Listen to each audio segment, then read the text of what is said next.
UP और बिहार भारत के दो ऐसे राज्य जहां पर 35 करोड़ से भी ज्यादा आबादी रहती है, और इसका मतलब है कि जब तक इन दोनों राज्यों की गरीबी नहीं खत्म हो जाती तब तक देश का तरक्की नहीं हो सकता।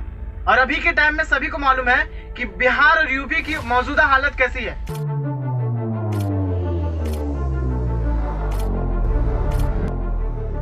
तो मन में कभी ना कभी सवाल आया कि बिहार और यूपी इतने पीछे है और इतने गरीब क्यों हैं। तो चलिए इस वीडियो में इसी के बारे में जानेंगे। तो सबसे पहले इस सवाल का जवाब जानने के लिए हमें कुछ टाइम पीछे जाना होगा।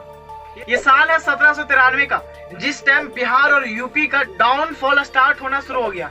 और इसी टाइम यूपी और बिहार में अंग्रेज सरकार द्वारा परमानेंट सेटलमेंट लागू किया गया। ये वही टाइम था जब पूरे भारत में फसलों के हिसाब से लगान लिया करते थे, लेकिन परमानेंट सेटलमेंट में अलग था।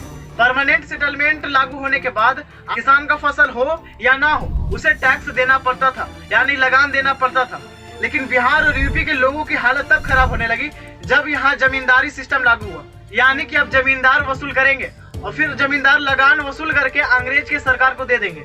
पर इससे लोगों के जीवन पर बहुत प्रभाव पड़ा।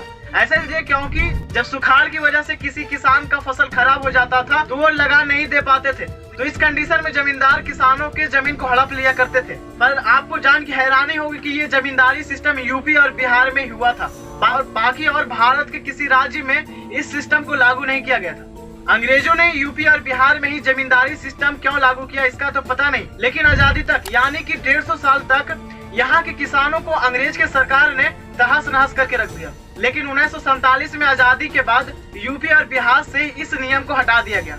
लेकिन तब तक यहाँ के किसानों को इतना नुकसान पहुंचाया जा चुका था जिससे कि इस नुकसान का आज तक भरपाई नहीं हो पाई। तो दोस्तों अभी तक तो अंग्रेजों द्वारा लगान वसूली और जमींदारी सिस्टम के बारे में बात कर रहे थे, लेकिन इसका क्या प्रभाव हुआ हमारे लोगों पर इसके बारे में जानते हैं। तो साल 2003 के रिपोर्ट के अनुसार राज्य में रहने वाले 35% किसानों के पास उसकी खुद की जमीन नहीं थी और 15% किसान के परिवार ऐसे थे जिनके पास 1 एकड़ से भी कम जमीन थी।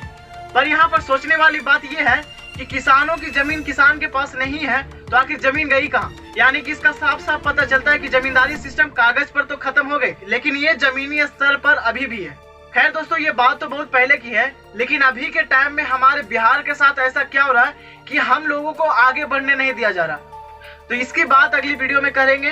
तो मिलते हैं दोस्तों new informative unbelievable fact video के साथ।